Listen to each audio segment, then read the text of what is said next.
Hello, welcome to a shorter Granada Reports than usual because of the football on ITV. And there's only one place to start tonight. Congratulations to Dame Sarah Storey, who's made history and become Great Britain's most successful Paralympian. The cyclist from Cheshire will inspire generations to come after she claimed her 17th gold medal. Joshua Stokes reports. The smile is big. The celebrations can start any moment now as her arm goes in the air. 17 gold medals for Cheshire's Dame Sarah Storey, securing her place as Britain's most successful Paralympian.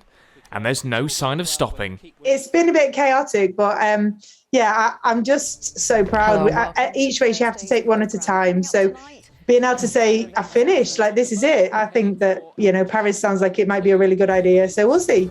But I've not decided to hang up my race wheels, that's for sure. But our most outstanding para-athlete has to be 14-year-old Sarah Bailey from Disley in Cheshire, who trains at Stockport Swimming Baths. Her success started when she was in Year 9 at school, initially as a swimmer, winning her first ever Paralympic medal in 1992. Achievements that have inspired her proud daughter back at home. Well, I haven't actually watched it, but seeing little clips of it, I'm amazed. And just minutes after winning, more North West medals followed.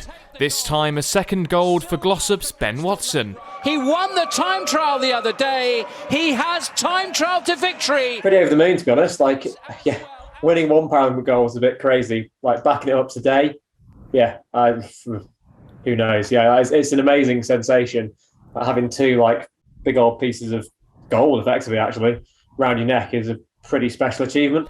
And coming second to Ben, Cheshire's Finlay Graham. And Finn Graham will claim a silver for Great Britain here. It's been non-stop messages from so many family and friends and people I don't even know. It means so much to be reading that, to be reading the messages, and it's a shame that none of them are out here to be able to kind of celebrate with us. But I'm definitely kind of looking forward to going back home to Manchester. So another week of North West sporting successes, but for one individual, an unbeatable achievement. Record-breaking, history-making Dame Sarah Storey.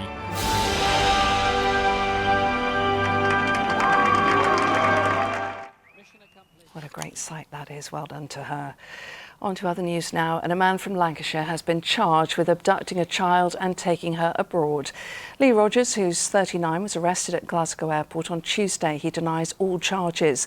The 2-year-old girl returned to Manchester Airport in the company of a woman last weekend following a police appeal.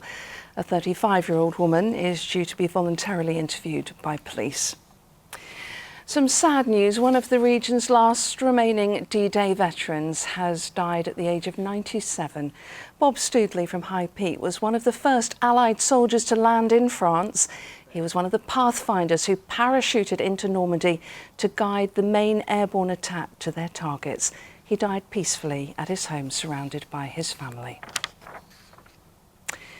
Well, now the return to school after the summer holidays or starting for the first time can be daunting at the best of times, but even more so after all the disruption that they've faced. Pupils are now back in the classroom in some primary schools, but concerns remain over the long-term impact of so much missed time. Andrew Fletcher reports. It's good to be back for these primary school pupils who've become used to masks, bubbles and no-go zones. The restrictions that have been in place for the past year and a half are now gone. They have the run of the school and a thrilling sense of normality. Oh, they've been so excited. They've all been running through the gates with big happy smiley faces. They're so excited to see their friends and meet their new teachers. Well, these children have waited a long time to get back into school and even longer to use this play equipment, which has been sealed off during the entire pandemic. You can see on their faces how excited they are. And the same goes for the staff, including the new head teacher. Absolutely thrilled. It's a bit like Christmas Day for me. Thrilled to open the gates to over 400 children this morning with beaming smiles and parents as well after a long summer holiday. The children have not been able to visit the school library since March of last year. They can also now mix with other year groups, go on school trips and prepare Christmas performances. And unless they catch COVID, they won't have to isolate. Before the summer holidays, I missed a week and a half of school because I had COVID. So I was super excited to get back. It's quite strange because everyone's not wearing masks anymore and everyone's just it's just normal.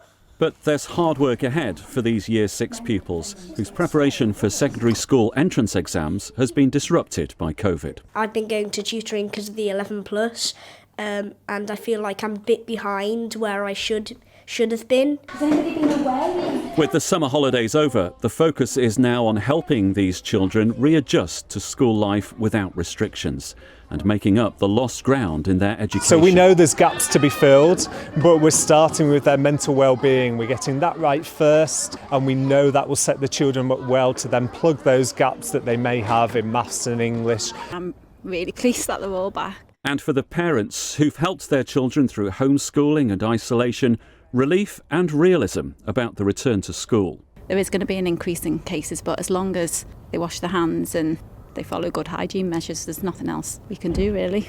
You've just got to hope that a bit of more normality doesn't result in anything serious. The school has contingency plans for any outbreak. Masks may return. But for now, pupils and staff are just happy to be together again. Andrew Fletcher, ITV News in Mells. Yeah, I think they're pleased about that. Well, next, the little-known medical condition that causes disturbing hallucinations. It's called Charles Bonnet syndrome. It affects people with sight loss and is often mistaken as a mental health condition. There's no cure, and it's recently been a storyline on Coronation Street. The actor Richard Hawley, who plays Johnny Connor, has been helping to raise awareness of the condition. Tim Scott reports.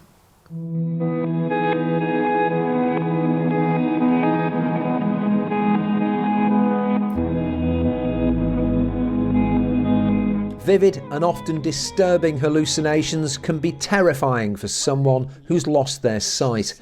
But this common condition, known as Charles Bonnet syndrome or CBS, is still under the radar for many in the medical community.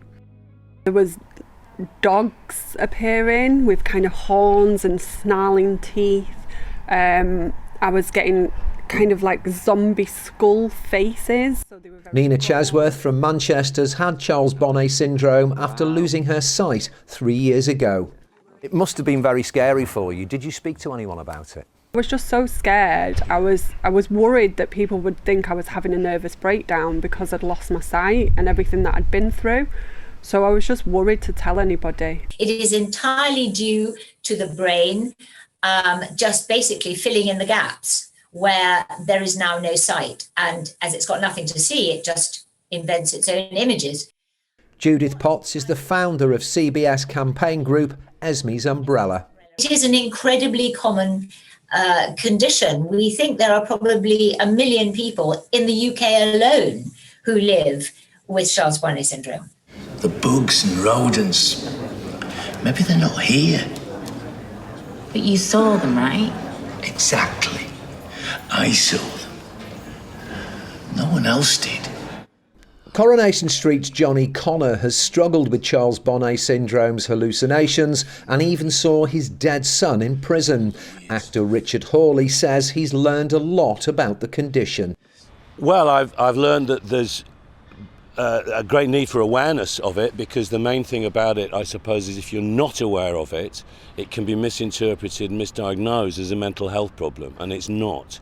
So once you know that, then I think you can begin the steps to deal with it, the coping mechanisms and so on. Since her diagnosis, Nina's learned to live with the condition. She recently raised nearly £4,000 for Esme's Umbrella by walking 100 miles. And Richard, who joined her for the walk, is now the patron of the group. Their efforts have raised awareness of Charles Bonnet syndrome, but there is still a long way to go. Tim Scott, ITV News, Manchester. Now, they say one of the most important things in life is to show gratitude, and that's the idea behind an exhibition to recognise the efforts of NHS staff and key workers in the pandemic. It opens in Manchester tomorrow under the simple title, gratitude. So let's cross live now to Paul Crone. Great to see you in the sunshine there, Paul. Yes, a very good evening, Lucy. We're live in the heart of Manchester city centre. As you say, the exhibition is simply called Gratitude, but these figures are anything but simple. They're 51 sculptures. They're all individual. They're absolutely beautiful. A work of art. And very simply, they pay tribute to the NHS workers, the key workers, all those people that have worked so tirelessly during the pandemic, and of course still are. The one thing it has taught me is I do wish I'd paid more attention in art classes at school. They are absolutely superb. The man behind this all is Charlie Langhold. Charlie, thank you very much indeed for joining us. What are you trying to achieve with this? Well, what we want to do, Wild and Art is a creative organisation, so what we want to do was to say thank you to the NHS and all key workers, and what better way than doing that in doing what we do best by creating a public art installation.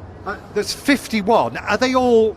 They tell a different story, each one, don't they? Oh, absolutely. Because when you think about the pandemic and think key workers, there's so many different industries, different sectors have supported us. So we wanted to capture as many of those industries and those sectors as possible. And a lot of local artists from Manchester, they're responsible for a lot of these figures. Oh, absolutely. So Wild and Art is sort of Manchester's our home, the North West is our home. So we have a lot of artists from Manchester North West. We also have got a lot of artists from across the UK as well. So a real breadth. Now, we're delighted it's come to Manchester.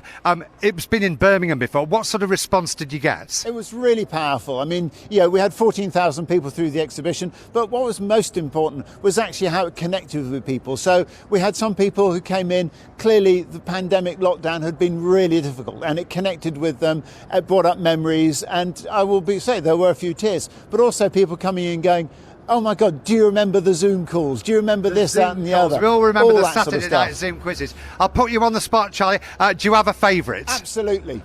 Which one? All of them. OK, thank you very much indeed. Charlie, that is fantastic. Now, the thing to remember, folks, is that these are only on view until the 12th of September. So don't be thinking I'll pop down in a couple of weeks. They're here in St Peter's Square in Manchester.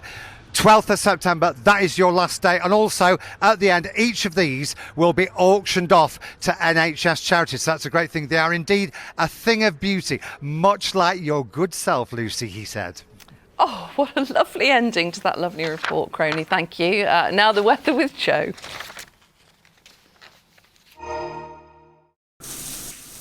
Ooh, I love a hot shower, me. And a minute shorter than usual. What a legend. United Utilities sponsors ITV Granada weather. Thank you. A very good evening to you. That sunshine getting out for some of us today again, and over the next few days we will be chasing cloud amounts round, but it will be dry with a few bright spells, and there's a nice warm feel to our weather. We're pulling up some pleasant warm air from southern Europe over the next few days, and a little bit of cloud around, but high pressure keeping things dry as we go into the weekend.